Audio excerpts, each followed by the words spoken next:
quando enfim. Quer ouvir?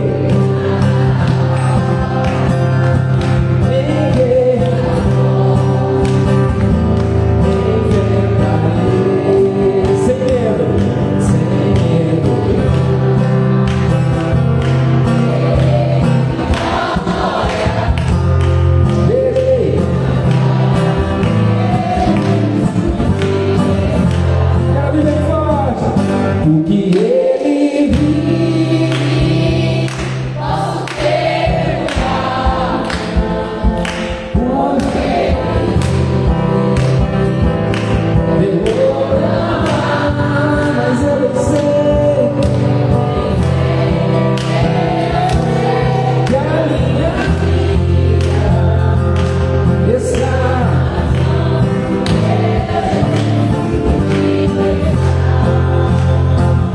O que ele vive, posso perdoar,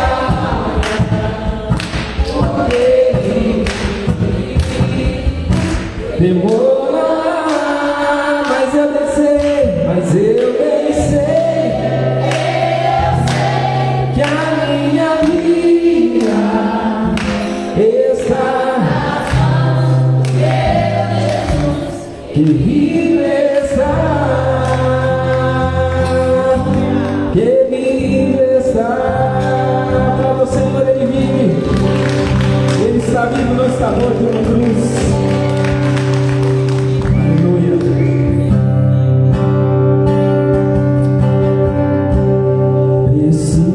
Precioso Jesus, aos teus pés aqui estou. Que eu poderia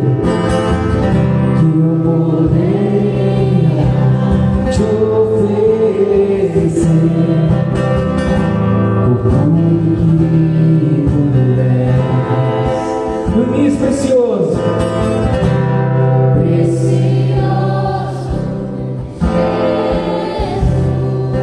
aos teus pés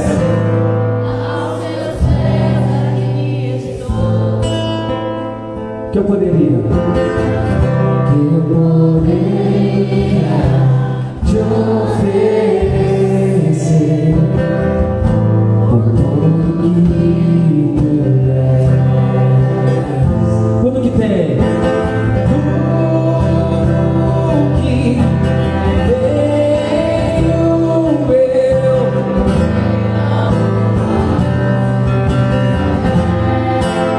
Não importa.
momento, te amo, meu pai.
bebendo desse amor.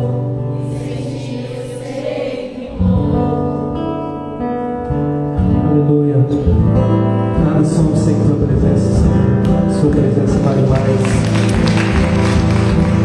A palavra mais forte que ele é digno. Aleluia. Glória a Deus. Voltamos nessa produção.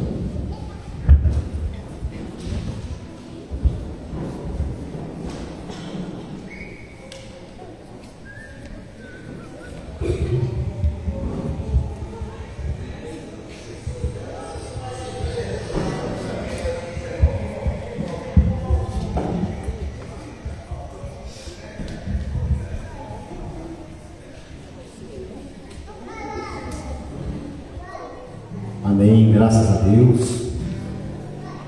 Vamos ficar nesse momento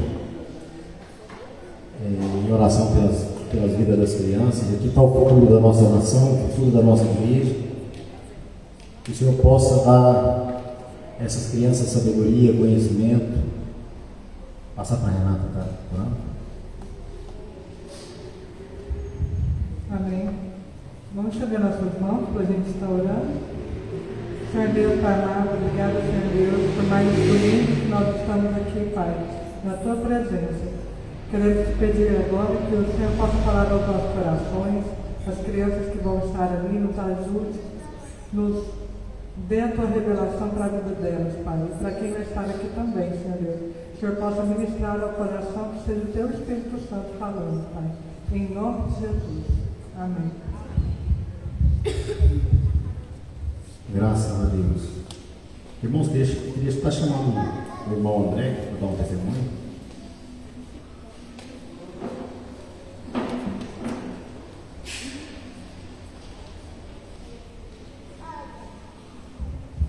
Amém? Coisa boa, hein?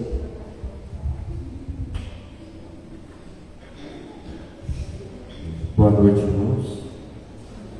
Eu pedi para o pastor para dar um testemunho que eu participei do acampamento legendário nesse final de semana. Foi um movimento para fortalecer o homem no seu papel de líder, em que nós somos confrontados a subir a montanha, e às vezes nós achamos que é a montanha física, mas o que a gente depara é com a montanha espiritual e com a montanha emocional. De início a gente não pode dizer o que a gente fez na montanha, mas apenas a gente pode dizer o que a montanha fez na gente. É um processo de transformação. Eu queria compartilhar com essa igreja, até porque muitas vezes a gente observa que os homens estão ausentes das igrejas, os homens não exercem o seu papel mais de liderança. Aliás, os homens estão ausentes muitas das vezes no mercado de trabalho, estão ausentes nas suas casas, os homens estão sendo tratados por uma ideologia que às vezes a gente tenta colocar a igreja fora da política, acho que a igreja é só orar e não fazer. Eu a todo momento, durante 3 dias e 3 noites, confrontado a todo momento, às vezes com vontade de desistir e perguntando o que eu estou fazendo aqui, mas a cada parada a gente era confrontado e eu perguntava: quem contou para expor os problemas da gente? Quem foi esse traidor que contou? Mas na verdade quem contou foi o Espírito Santo. Esses ataques ao homem, colocando o homem como violento. A gente pega o homossexual, tem grupo LGBTQ, mais ESG, ao quadrado, quem sabe isso nas escolas. A homossexualidade, hoje a gente tem que montar um alfabeto para poder entender o que é a homossexualidade. E já no homem hétero, é um só, todos são iguais, mas não todos são iguais.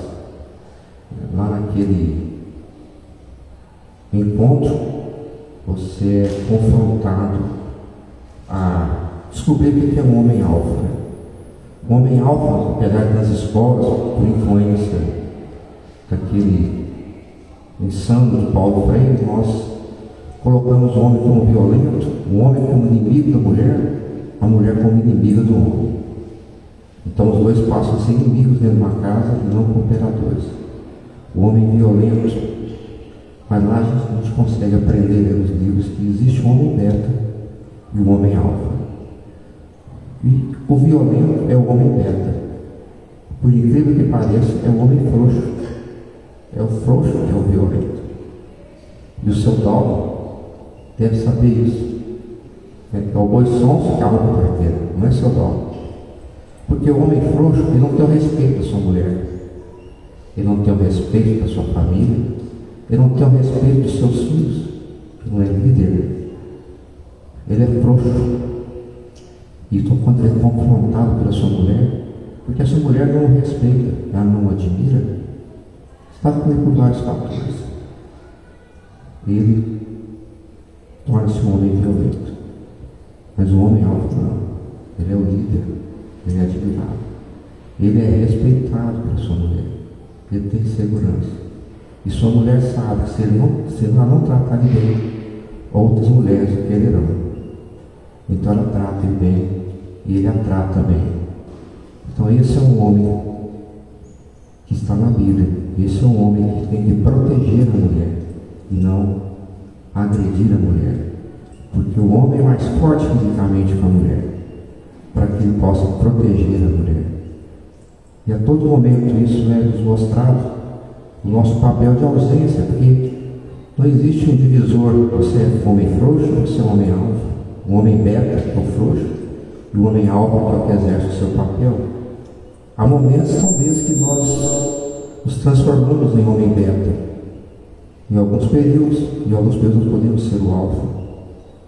Mas é importante que dentro da família, o casal trabalhe com a equidade. Eu achei muito bom esse dia, a menina caçula veio comentar isso comigo, porque essa ideologia já conseguiu dominar as escolas. Ela ainda tem resistência nas igrejas e nas famílias, algumas famílias. Mas essa ideologia quer atacar a família. Está no livro deles, manual, Manifesto de Partido X, Deus lá de Karl Marx. Está lá no livro que vai tem que destruir as igrejas, as escolas e as famílias. E às vezes a gente critica quando se associa a religião com a política. E lá naquele momento, eu pensei muitas vezes em desistir, porque a gente chega no limite da força física, mas eu lembrava cada vez que eles entregavam as cartas dos nossos familiares, e a gente vai vendo que o valor da família é que nos sustenta, além também da presença de Cristo. Porque Cristo não desistiu de nós. Cristo orou antes de morrer, antes de ser crucificado, morrer antes de ser crucificado. Eu estou meio alterado, eu estava com dificuldade de orar o Pai Nosso. Eu trocava as estrofes, as linhas, você fica totalmente desorientado. Então, se eu trocar alguma coisa, o pastor pode me lembrar, senão não é bem assim não. Então Jesus, antes de ser crucificado, ele orou. Ele teve medo. Ele orou, os discípulos dormiram. Ele orou. A oração é importante. Mas ele não orou para que ninguém ficasse na cruz para ele. Ele orou para que, se fosse vontade de Deus, que tirasse aquele cálice. Mas Deus não tirou o cálice. E às vezes a gente acha que Deus tem que tirar o nosso cálice. Ele foi para a cruz. O máximo que Deus deu a ele, pelas orações dele, foi alguém para ajudá-lo a carregar a cruz. Por aproximadamente 600 metros, numa rua de paralelepípedo. Talvez alguns mais jovens não sabem o que é isso. Teria aquelas degrauzinhos, uma subida, porque morro era subida. Então às vezes nós somos confrontados a carregar a cruz por um período, por uma distância muito menor. E realmente, às vezes a gente pensa quanto, se dependesse da gente, a maioria iria para o inferno. Porque para a salvação e carregar aquela cruz e ser crucificado, quem teria coragem de fazer isso? nosso preço foi muito caro. E a gente descobre que o nosso maior valor é a família. A nossa família é que nos sustenta, porque a nossa família é bênção de Deus. Então são homens, é um movimento que está crescendo, e eu observei pela liderança ali, as inscrições para 200 vagas encerraram em 3 segundos. Os homens querem aprender a ser homens, mas as escolas têm destruído esses homens, têm nos colocado como homens violentos, têm nos confundido em acreditar que respeito e autoritarismo é a mesma coisa, porque o homem alfa, ele não tem que ser autoritário, porque ele exerce a sua autoridade naturalmente. Tudo isso eu confesso que fui aprendendo, já tinha lido alguma coisa, e esse movimento já tem incomodado o inferno, já tem incomodado determinados partidos que são ateus. Às vezes nós ficamos muito preocupados com os católicos, com os macumbeiros. Eu lembro do pastor Paulo Júnior, que é o chefe, um dos chefes dessa igreja, nível nacional. Ele falou assim, eu fiz um curso com ele, achei muito interessante, me marcou. E ele falou que existe realmente a macumba, mas ela só vai pegar em você se você tiver brecha. Você não precisa te preocupar se você não tiver brecha. E o tempo inteiro, aqueles instrutores falando, às vezes você tinha vontade de matar um instrutor, porque é tanta coisa que vai falando. Eu acho que eles sabem essa vontade da gente, porque eles recolhem as facas. A gente não pode levar faca nem de plástico. Eu levei uma e eles recolheram. Eu não sabia que eu podia levar pessoa de plástico, eu pensei que poderia, eles recolhem tudo. A gente chega no nível de confrontar as nossas facilidades. Mas para mim, quando eu tive que carregar aquela cruz, eu senti a impotência.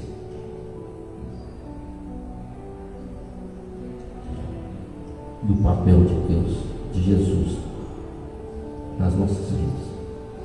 Porque eu não conseguiria fazer, nem carregar a cruz. Conseguimos por algum pequeno trajeto casual, 200 metros à noite, mas no meio do mato. Mas a escuridão da noite não era o pior, a escuridão espiritual. Mas o que nos satisfaz não é subir um morro e encontrar a montanha, é subir a nossa montanha espiritual. E o desafio de todo dia nós temos que subir essa montanha, porque todos os dias terão desafios. Eu recomendo que a gente discuta o papel do homem nas igrejas, que nós possamos ser colaboradores das nossas esposas, e que as nossas esposas sejam colaboradoras nossas, que a gente rejeite esse discurso de opressor e oprimido, de dominador e dominado, de guerra dos sexos, que algumas ideologias partidárias têm tentado implantar, até mesmo nas igrejas, para que a família seja restabelecida. Nós tivemos irmãos sul-africanos, em que lá é 65% das crianças sem pai. E eles estavam lá, alguns curados, alguns em restauração. Então eu fiquei muito tocado. Me senti às vezes que eu preciso ser mais alfa, menos beta, mais próximo de Jesus e menos da humanidade. Eu queria recomendar para quem conseguir fazer, dos homens, que é um movimento que vai restaurar e divulgar a nossa fé. Nós temos que combater esse ateísmo que tem destruído nossas famílias. Nós temos que tomar muito cuidado com esse discurso de ciência, que Jesus é lenda, e que a ciência é o que os autores deles escrevem. Nas faculdades isso é muito comum, mas Deus não é ciência mesmo, Deus é onisciência. Eu vou encerrando aqui, eu estou um pouco cansado, meio confuso, e se eu falei alguma coisa errada, pastor, depois corrige. Obrigado, pastor, obrigado a todos. Eu acho que nós temos que seguir por esse caminho.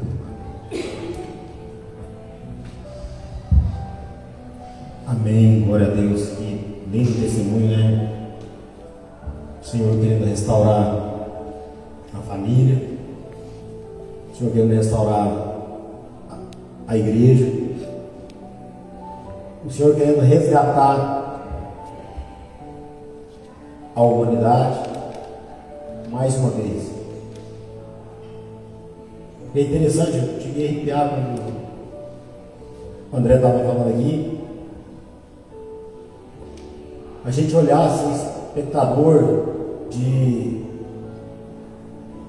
história, de narrativa, é simples. Mas você poder ter a experiência de viver aquele momento e ver que a gente realmente jamais seria capaz de completar o trajeto que Jesus fez pela minha vida, pela sua vida, pela nossa casa. E hoje sim estamos vivendo uma ideologia totalmente distorcida do que é família. E o Senhor tem preocupado com isso. E tem levantado movimentos dentro da igreja. Primeiro confrontando o homem com ele mesmo, para ele ver realmente quem ele é, qual o papel dele dentro da sua casa, dentro da sua família. Ninguém aqui está falando de ideologia de gênero, ninguém aqui está falando de ser, como o André falou, de ser dominado, de ser dominador, mas está falando de um ministério que o Senhor concluiu na nossa vida de família, que é um dos bens mais preciosos. Estamos sendo atacados o tempo todo. O empoderamento, até mesmo das crianças, de falar não com seus pais, esquecer o respeito, porque eu penso assim, eu acho que todo mundo tem o dever de pensar diferente. Isso está vendo um racha dentro das nossas casas. E o Senhor nos chama para consertar isso. O Senhor nos chama os homens para se levantar como alfa de verdade, de mostrar para nós que a responsabilidade que Deus nos colocou em nossas mãos, de conduzir a nossa família, de conduzir os nossos filhos à casa de Deus, ao ensinamento de Cristo, não vai ser fácil. Por muitas vezes, realmente, podemos até pensar em desistir, mas temos que lembrar que o Senhor não desistiu de nós. Jesus não desistiu da sua casa. Jesus não desistiu da sua família. Mas e nós? Será que temos desistido do Senhor? Aceitando essa nova realidade, essa nova onda de classificar a gente por geração de letra, de geração Z, geração X, geração Y, esquecer que nós somos da geração de Jesus Cristo, da geração de Abraão. O Senhor não morreu por nós por letras, mas o Senhor morreu por você, e Ele te conhece pelo seu nome. Não é a sociedade que te titula quem você é, mas é você saber que quem morreu por você foi Jesus Cristo. O fim do tempo está bem próximo, está aí. Pode ser hoje, pode ser amanhã, ou amanhã não pode chegar.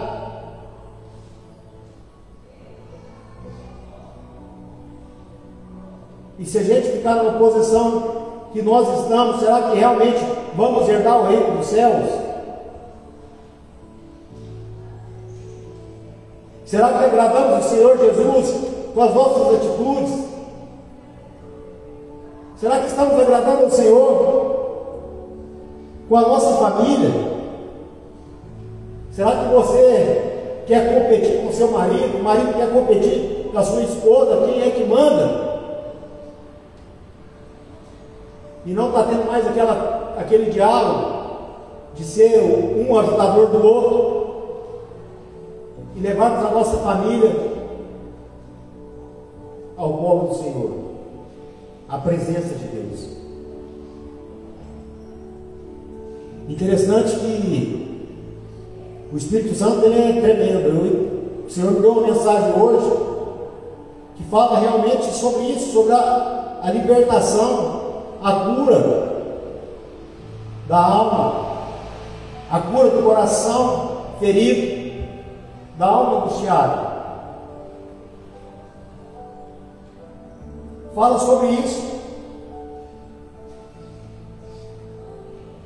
porque Jesus ele não veio somente para salvar, mas ele veio para curar, ele veio para transformar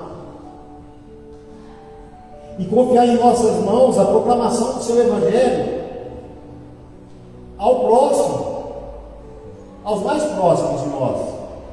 Quem é o seu próximo?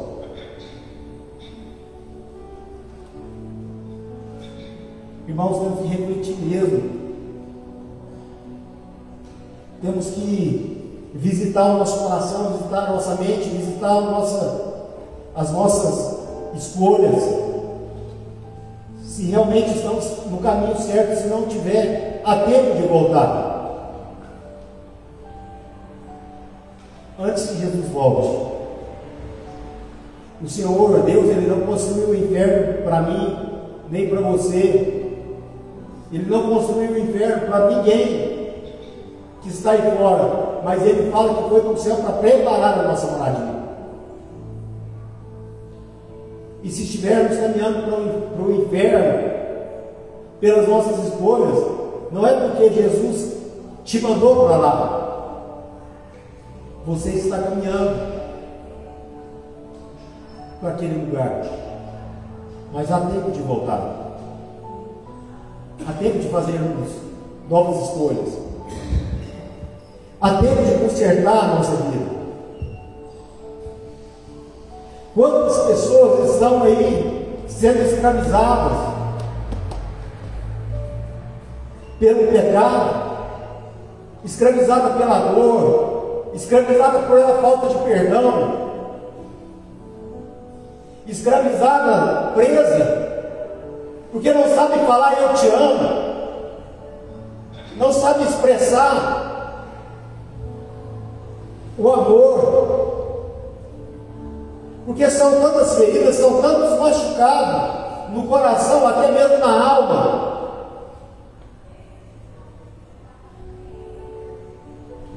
que você às vezes fala assim: será que eu realmente sinto amor? Não tem amor próprio porque se distanciou de Jesus e não entendeu nada do que Ele fez por nós, para nós.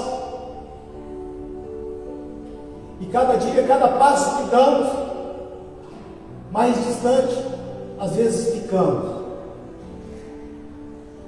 Damos mais ibope do que o Trump está fazendo com essa guerra, com esses braços político pedindo poder, do que para Jesus que morreu por nós na cruz. Nosso papel como cristão, nosso papel como filhos de Deus é orar, é entregar. E se acharmos que as coisas vão melhorar no meio político, não vai, mas podemos melhorar no meio celestial com o Senhor. Jesus está te chamando hoje, nessa noite.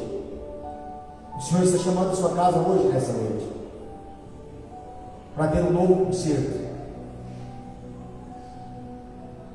para você ter uma nova identidade com Ele.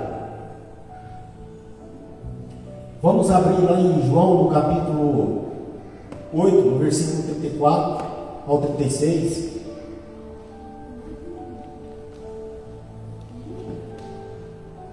E vem que Jesus fala aqui. João capítulo 8, versículo 34.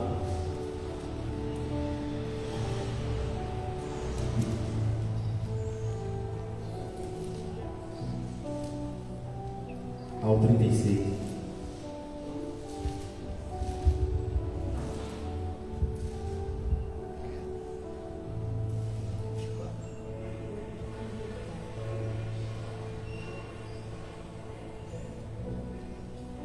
Amém?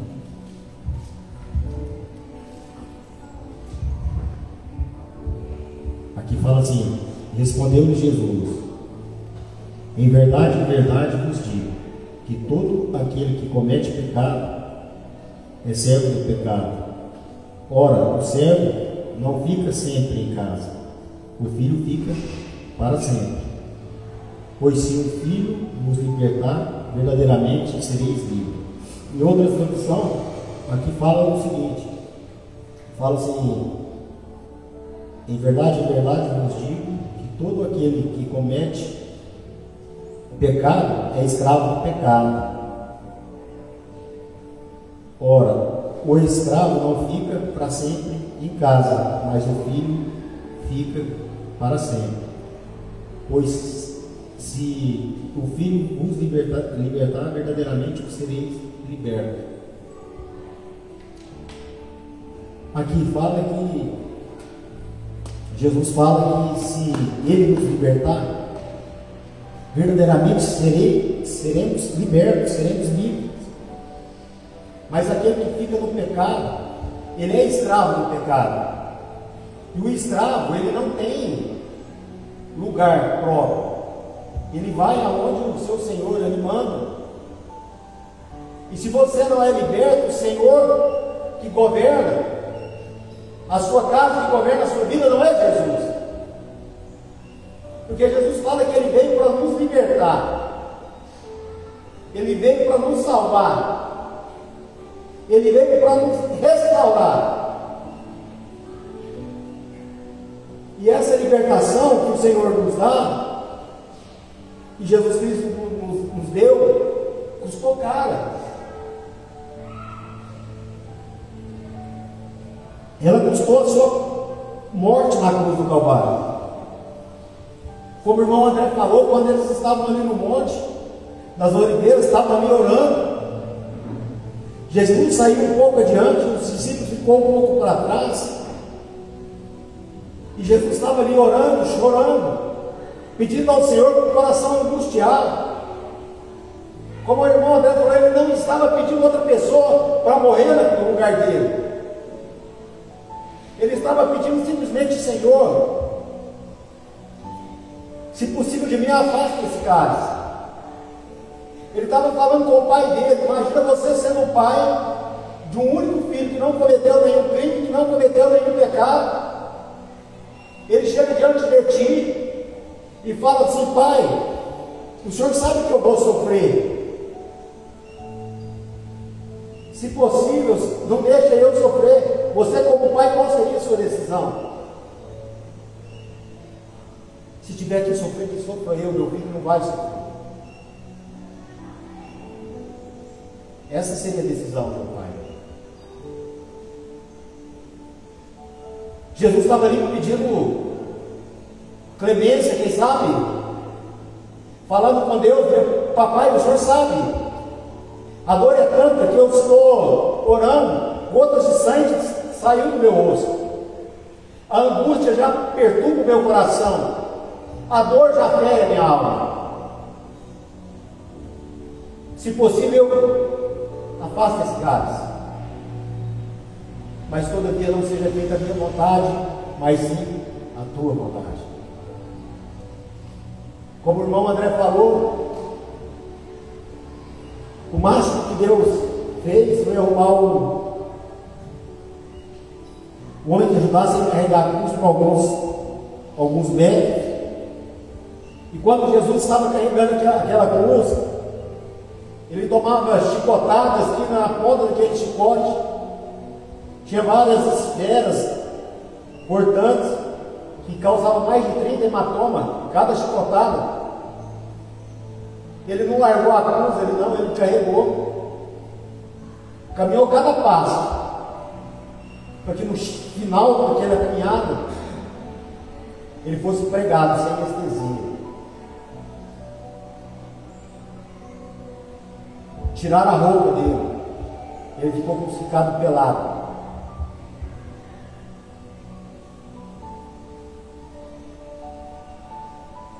Para hoje, chegarmos nos dias de hoje, e pessoas virarem e falar que está tudo errado, a nossa crença. Está tudo errado o nosso modo de pensar acerca de Jesus. Hoje, Jesus é tão bom, Ele é tão misericordioso, Ele é tão poderoso, Ele é tão maravilhoso, que Ele fala assim: se vocês me aceitarem. E a gente chega aqui na frente da igreja e fala assim: eu aceito Jesus como meu único, suficiente Salvador. Penso eu que teria que ser o contrário, Jesus teria que nos aceitar. Somos tão ruins, com pensamentos ruins, vidas bagunçadas, vidas tortas. Se uma pessoa nos faz mal, mais fácil a gente jogar uma praga para piorar por aquela pessoa, porque ela seja abençoada. Mas oramos diferente. O Senhor tem dobro para essa pessoa que tem isso comigo. O Senhor possa pesar a mão sobre a casa dessa pessoa, achando que isso é justiça, achando que isso é Deus, achando que está certo. E o Senhor caminhando ali, ele sai dos montes, das oliveiras, onde ele passou aquela noite conturbado, angustiado. Depois ele sai da condenação, o monte das caveiras, Gólgota, onde ele seria crucificado, humilhado. E ali no meio daquilo, tudo ali ainda aparece dois crucificado com ele. Um fala assim: se você é mesmo filho de Deus, vai, sai daí, ué. Você não precisa disso não. O próprio diabo, usando aquele outro crucificado para tentar atrapalhar o plano de Jesus, o plano de Deus para nos salvar. E do outro lado, um vira assim e fala: nós, eu e você estamos sendo crucificados porque cometemos de fato algum pecado, mas ele não cometeu nada. E ele simplesmente fala: Senhor, lembra de mim quando estiver no reino dos céus. O Senhor, estando a falar, vira para aquele homem, fala: hoje mesmo tu estarás comigo no paraíso. Ele não olhou o histórico daquele homem, não olhou o currículo daquele homem, ele não olhou o pecado que aquele homem tinha feito e porque ele estava crucificado, mas ele manifestou com amor e deu para aquele homem a salvação. Hoje olhamos para as pessoas que estão do nosso lado, no meio de nós, na nossa família, com o dedo apontado, julgando, querendo ser melhor, querendo ser o crentão da vez, o justo. E se a gente olhar para nós mesmos, vamos ver como somos podres.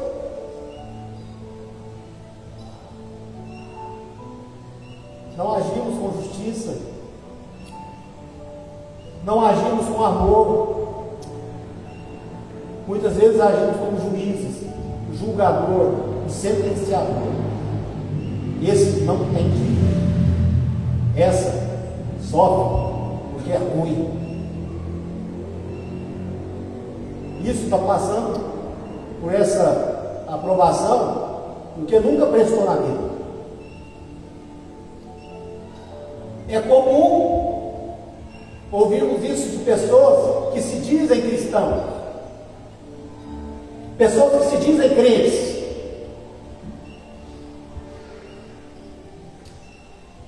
Jesus preocupado conosco, conversando ali, e fala: se você é escravo do pecado, lembra, o escravo ele não tem lugar para ir, ele vai aonde o Senhor manda. Mas se você crer em mim, se você confiar em mim, se você entregar sua vida a mim, e se o Filho te libertar, verdadeiramente sereis libertos. A liberdade não te dá o direito de você fazer o que quiser, mas te dá a consciência de que você tem que fazer aquilo que Cristo fez por você e faz por nós até nos dias de hoje. A evolução espiritual, ela não está na sua conta bancária. A evolução espiritual, ela não está na quantidade de bens que você possui. A evolução espiritual está na liberdade, na paz que o Senhor te salvou, te tirou do mar, de lama, de lodo, te limpou, olhou as suas lágrimas ali, te deu uma esperança, te devolveu os sonhos de você fazer um novo projeto para a sua vida. Mas às vezes ainda continuamos escravos, o coração ainda está machucado, a alma está angustiada, e às vezes até vendo. Chegamos aqui na igreja, sentamos ouvindo a palavra, mas sai com o coração do mesmo jeitinho que entrou. E Jesus fala que por onde ele passou ali, nada ficou igual, algo aconteceu. Onde ele passou que tinha leprosos, foram curados. Jesus ele não te dá só a cura e a convicção de uma salvação, mas ele também te dá cura física, cura no interior da sua alma. Lá em João também, lá em João,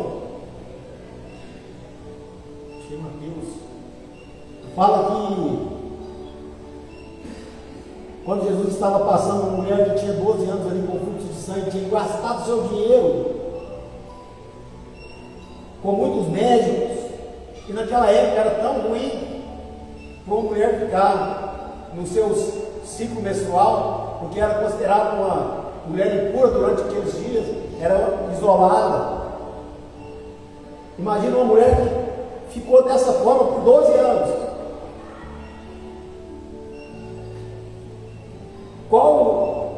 Como estava o coração dessa mulher? Como estava a vida dessa mulher?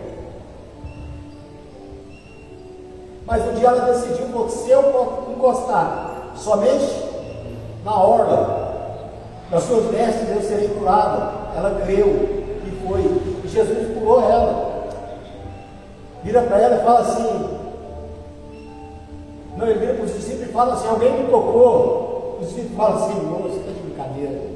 Olha a multidão que se serve, você pergunta que alguém te tocou. Não, alguém me tocou diferente, porque eu senti que de mim saiu o poder. Quando a gente toca no Senhor diferente, quando a gente realmente entrega a nossa vida na mão do Senhor, não é diferente como foi com a vida daquela mulher. Algo dentro de nós tem que mudar, nossos pensamentos têm que mudar, a nossa vida tem que mudar. E o Senhor naquele momento ali, já que aquela mulher recebe a cura, e ela não recebeu somente a cura física, mas ela recebeu de volta a dignidade. Ela ia deixar de ser desprezada, ela ia deixar de ser uma pessoa imunda, e o povo ia apontar para ela de uma forma diferente. E essa foi curada por Jesus. As pessoas têm que conhecer dessa forma. Esse é servo de Jesus.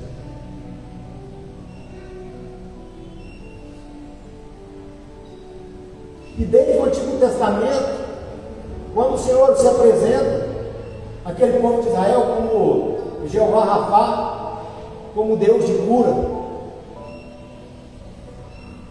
ele já queria curar e quer curar o seu povo de traumas.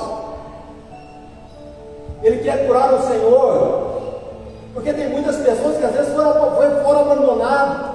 abandonadas, até mesmo pelos seus pais biológicos, outros pelo marido, outros pela família. Então carrega esse trauma dentro do coração, um bloqueio. Mas o Senhor te chama, Ele quer te curar, Ele não quer te deixar mais desse jeito. Ele quer te fazer uma nova história, Ele quer te libertar. E se Ele te libertar, verdadeiramente sereis libertos.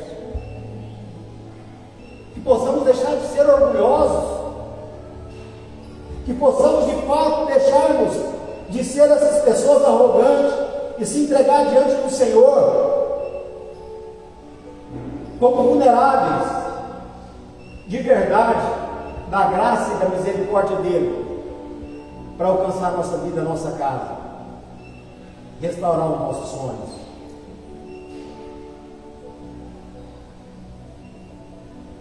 Aí eu estava lendo lá em João, e fala assim que Cristo, lá no Antigo Testamento, Deus revela ao povo de Israel como Jeová-Rapha, que é o Deus da cura. Aí lá no Novo Testamento, Jesus já mostra, não somente na manifestação, mas com curas físicas visíveis no ato. Cristo veio também para libertar os que estão presos pelo pecado. Pastor, como assim preso pelo pecado? Jesus não me perdoa 70 vezes 7? Sim, Ele perdoa. Mas o pecado é que acidente na nossa vida. Porque quando você é tocado, quando você é transformado, quando você realmente recebe a Cristo na sua vida, o pecado tem que ser um acidente. Se você continuar preso no pecado, porque você não consegue liberar perdão para uma pessoa, você está preso no pecado. Ninguém está falando que o pecado aqui é só a prostituição, só a traição. O pecado às vezes é a sua língua, a nossa língua, afiada de falar mal dos outros, de querermos ser Deus, de julgar, nos aprisiona. O Senhor quer te libertar disso também. Essa ferida do seu coração, que está aberta, nunca cicatrizou, o Senhor quer curar, Ele quer te libertar.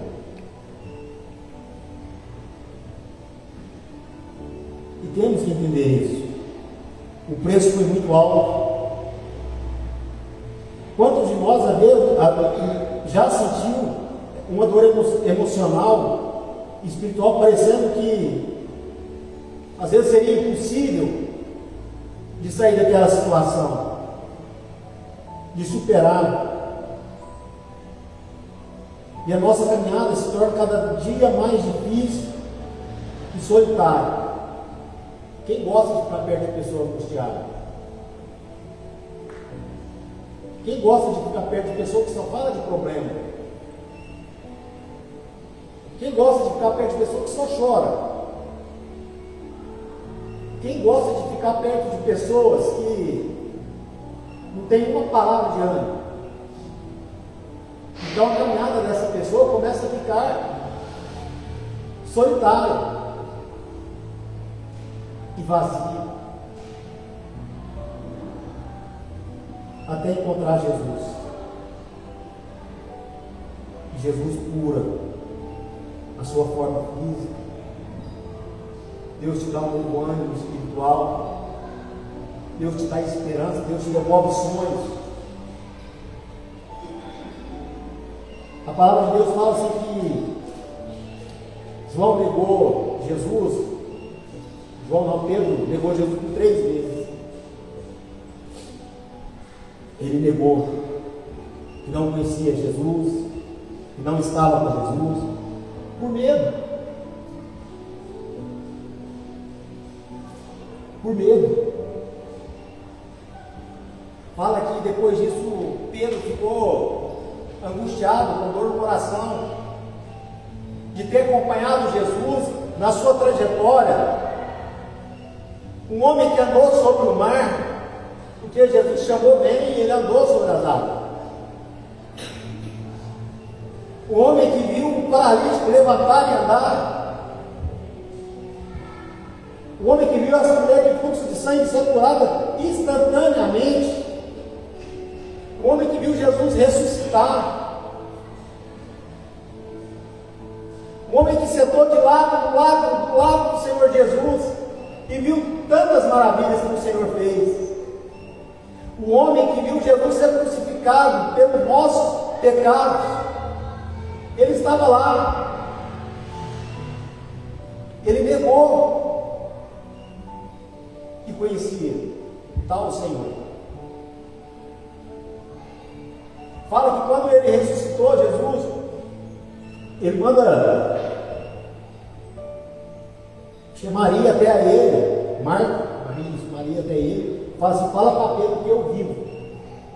A preocupação que Jesus estava com ele, porque sabia que ele estava angustiado, sabia que ele estava com o coração partido. Mas Jesus manda recado para que ele já ressuscitou, para Pedro acalmar. Jesus já estava ali. O interessante é que lá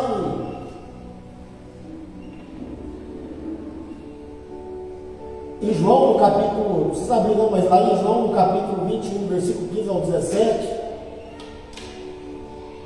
Jesus pergunta depois para Pedro 3 vezes: Pedro, o Simão, você me ama? E ele vira para Jesus e fala assim: Senhor, eu te amo, então apacenta minhas ovelhas, cuida dos meus filhos. Depois Jesus pergunta de novo para ele, pela segunda vez: Simão, você me ama? Ele fala: Senhor, eu te amo. E o que Jesus fala para ele? Apacenta minhas ovelhas, cuida dos meus filhos. Na terceira vez, Jesus pergunta de novo: Pedro, tu me amas? Aí Pedro naquela hora fala assim: Senhor, tu sabes tudo. Tudo o Senhor sabe. O Senhor conhece o meu coração. O Senhor sabe que eu te amo. Então ele fala para ele: cuida das minhas ovelhas. Por 3 vezes que ele ligou, falou que não conhecia, Jesus foi lá e deu remédio para ele por 3 vezes. Para ele virar para Jesus e falar que ele o amava, para ele ter a convicção que ele amava a Jesus. E reafirmando com Pedro o ministério dele, para ele cuidar das ovelhas, para ele ser um pregador, um desbravador do Evangelho do Senhor. E grandes coisas Pedro fez dali em diante. O que isso quer dizer, pastor? Quer dizer que se você, por algum momento da sua vida, você negou a Cristo, ou trocou a Cristo por qualquer outra coisa, esse é o momento de você falar para Ele que o ama. Esse é o momento de você falar para Ele que ama Ele, que quer ter uma vida diferente com Ele. Esse é o momento ideal que o Senhor escolheu para você nessa noite. Nós estamos aqui hoje para falar de prosperidade. O Senhor pode multiplicar e pode mesmo fazer isso na sua vida. Nós estamos aqui hoje para falar de um concerto com Cristo, de uma nova aliança, de um novo momento, de uma nova história. O Senhor, Ele te ama. Mandou o André até aqui hoje para dar esse testemunho, para te falar que foi difícil, mas Ele pagou o preço. Jesus te ama. mandou essa mensagem até hoje é para você, para falar assim: Senhor, não preocupa, eu conheço o seu coração, eu conheço a sua angústia, eu estou aqui, eu te amo, eu quero cuidar de você, eu quero cuidar da sua casa, eu quero cuidar do seu sentimento.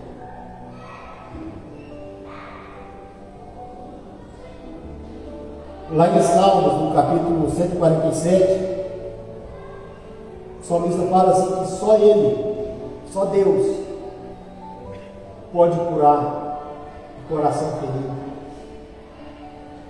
pode cuidar da alma ferida.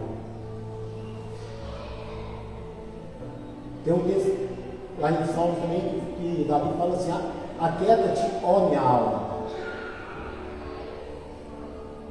Porque a alma de Davi também estava perturbada. A nossa não é diferente. Os tempos podem até ter mudado, mas o Deus que a gente serve é o mesmo ontem, é o mesmo hoje e será para todo sempre. Amém? E para encerrar, não precisava também, mas aí Mateus, eu pensei em casa, no capítulo 11, no versículo 28, Jesus fala assim: vinde a mim todos vós, que estáis cansados, oprimidos e sobrecarregados, que eu lhe darei o descanso, que eu vos enviarei. Você está sentindo cansado? O fardo está difícil? A vida que você está vivendo hoje está te pressionando, o inimigo te atacando o tempo todo, o tempo inteiro, para você negar Cristo, para falar que o Senhor esqueceu de você, o Senhor esqueceu da sua casa. Não, Ele não esqueceu de você, Ele não esqueceu da sua casa, e Ele está aqui hoje. Nosso Deus está aqui hoje. Nosso Senhor, Salvador, Ele está aqui hoje. Ele está no meio de nós. Porque onde tiver duas ou mais pessoas reunidas em seu nome, Ele estaria e está presente. Eu quero que você tire um momento para Ele agora, para Jesus, e comece a orar. Falar com Ele, fala: Senhor, eu quero ser diferente. Fala com Ele: Senhor, eu não quero ser do mesmo jeito. Eu não quero sair daqui da maneira que eu entrei, mas eu quero sair realmente liberta. Senhor, olha para o meu coração, olha para a minha vida. Tanta coisa nos atormenta, tantas coisas nos ferem, Senhor. Mas não deixa eu desistir, Senhor, pega na minha mão. Eu não quero afogar, eu não quero me perder. Me traga de volta. Pai, nós reconhecemos os nossos pecados aqui nessa noite. Senhor, nós reconhecemos quão somos falhos. Senhor, vai até a nossa casa nessa noite. Senhor, visita, entra em todo lugar, todos os cômodos da minha casa, da nossa casa, porque a nossa casa é a sua casa, Senhor. Pai, faça uma faxina lá também, que o nosso lar possa ser santo, que a nossa família, meu Deus, possa ser uma família abençoada pela tua graça, pela tua misericórdia. Senhor, obrigado por nos dar essa oportunidade, meu Pai, de estar na tua casa, de ouvir a tua palavra, de ouvir, meu Deus, da sua palavra, meu Pai, o quanto o Senhor nos ama, quanto o Senhor ama a minha família, quanto o Senhor ama a nossa casa. Agradeça o Senhor por tudo. Essa luta, irmão, vai passar. Você vai sair dela mais forte. Não veio para te matar, não veio para te destruir. Esse momento. Aí esse momento que você está passando é para você realmente entregar a sua vida, a sua casa, os seus planos, os seus projetos na mão daquele que tudo pode fazer. Ele te chama de filho querido. Se o filho te libertar, verdadeiramente sereis livres. Olha só, gente, o Senhor que estava lá pregado no madeiro, sem ter cometido nenhum pecado. Quando ele estava com sede, colocaram vinagre na boca dele para judiar ele. E o Senhor não olhava para aquele povo e falava assim com Deus: Pai, perdoe-os, perdoai-os porque eles não sabem o que fazem. E nessa noite ele está fazendo a mesma coisa. Ele está agora nesse momento falando com o Pai: Pai, perdoa os meus filhos, porque muitas vezes pecou sem saber o que estava fazendo. O Senhor começa a lavar a nossa vida, começa a lavar a nossa casa, começa a lavar o nosso coração, começa a restaurar a nossa alma. Tira, Senhor Deus, toda a angústia e nos liberta, para que sejamos livres de verdade. Senhor, nos ensina a amar como o Senhor nos amou. Nos ensina, meu Deus, a olhar com os teus olhos de amor, meu Pai, não de julgamento. Em nome de Jesus, eu te peço, a tua igreja, meu Pai, nessa noite, se rende diante de ti, pedindo a tua misericórdia, e te pedindo, Senhor, restaura essa aliança. Em nome de Cristo Jesus, manifesta com o teu amor, com o teu poder e com a tua graça. É o que te pedimos em nome de Jesus. Amém? Graças a Deus. Aleluia. Quantos entenderam? Diga amém. Nesse momento, você que trouxe o seu dízimo, a sua oferta, eu quero te convidar a você honrar o Senhor nessa noite com o seu dízimo, com a sua oferta. Está ali o gasofilácio. Para você que não trouxe, está aqui o Pix da nossa igreja.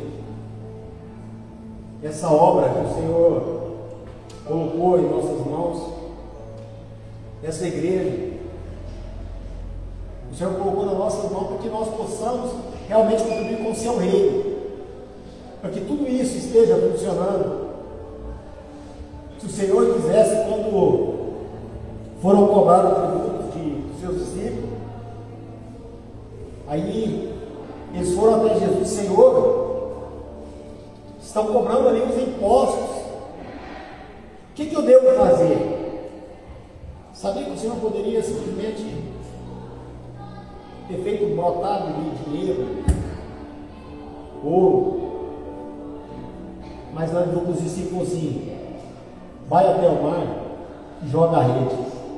Aí na hora que jogaram a rede, pescou aqueles peixes, dentro da boca do peixe começou a sair moedas. Então, o Senhor mostrou para aquele povo que eles tinham que contribuir com alguma coisa. Mesmo sabendo que Deus ia dar uma visão, eles teve que lançar a rede. Então nessa noite é assim: vamos lançar a nossa rede, vamos devolver os nossos dízimos, as nossas ofertas para o Senhor, porque essa é a nossa parte, com contribuição do nosso reino, contribuição do reino de Deus. O Senhor confia em nós, e eu quero orar pela sua vida financeira também. Quero pedir a Deus para que te prospere, para que te dê recursos, para que você possa honrar o Senhor todos os dias da sua vida, com a oferta também, com os dízimos, e pedir ao Senhor que repreenda o devorador, o cortador, o migrador. Se você estiver gastando com remédio, vou pedir a Deus agora, nessa noite, Senhor, que cesse, que traga a cura para a vida do teu povo. Senhor, meu Deus e poderoso Pai, Deus, graças te damos, Senhor Deus, por mais uma vez podermos contribuir com o teu reino. Meu Deus, com os nossos dízimos, com as nossas ofertas. Meu Deus, eu quero também te pedir, Senhor, para essas pessoas, meu Deus, que às vezes está passando por algum momento delicado na sua vida financeira, o Senhor possa estar entrando com a provisão. Meu Deus, prospere, meu Pai, porque onde eles colocarem as suas mãos, colocar, meu Deus, os seus pés, que elas sejam abençoadas, que a semente, meu Pai, na mão do teu povo seja multiplicada 100, 200, 300 vezes mais, em nome de Jesus.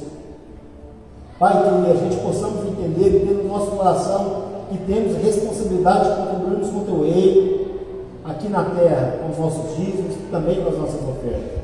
Meu Pai, se porventura pessoas aqui estão gastando com remédio, medicamento, meu Pai, que o Senhor traga a cura, meu Deus, para que isso não venha consumir, meu Pai, as finanças do teu povo. Em nome de Cristo, é o que eu te peço, para a glória do teu santo nome. Amém. Graças a Deus. Aleluia. Irmãos, que bom, né? Que mensagem. Só queria fazer para complementar aqui. Eu esqueci de falar que a montanha mais difícil foi a montanha interna, porque eu vivi às vezes como aquele homem beta, aquele homem frouxo, aquele homem que não exerceu a sua autoridade dentro de casa, aquele homem que não foi o líder, aquele homem que às vezes sobrecarregou a esposa na criação dos filhos. E às vezes eu pensei em desistir, mas quando eles entregaram a carta das crianças, eu pensei, não, eu tenho que exercer o meu papel de líder, eu tenho que ser alfa. Eu vou subir essa montanha física, porque a família é bênção de Deus. A família é a semente da palavra de Deus, pois nós somos passageiros. As sementes são eles. E através de mim, que não sou superior, mas que tenho o meu papel na família, mas que dependo da minha esposa. E isso é o casamento que Deus nos almeja. Então é isso que eu queria explicar. É frouxidão. Às vezes a gente pensa em questão de potência sexual. Os homossexuais às vezes têm até uma potência sexual maior. A potência sexual não é o que mede a questão de homem, mulher. A potência que eu falo é a potência da família, a potência da relação. É essa que é a nossa objetivo do curso. Vamos bater a palma para o Senhor Jesus.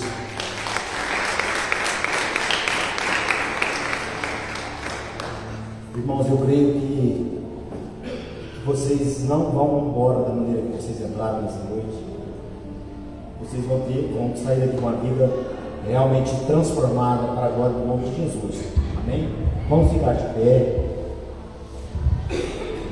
Quero dar alguns recados. Quarta-feira nós temos o nosso culto às 20 horas. Sexta-feira temos a oração dos altos, né? Oração dos homens de Deus. A gente está aqui orando pela igreja, vai estar orando pelo nosso bairro, pela cidade, pela nossa nação. Venha fazer parte disso.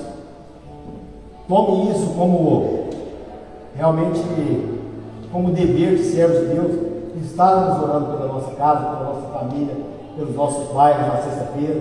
É das 6 às 7h30 da manhã.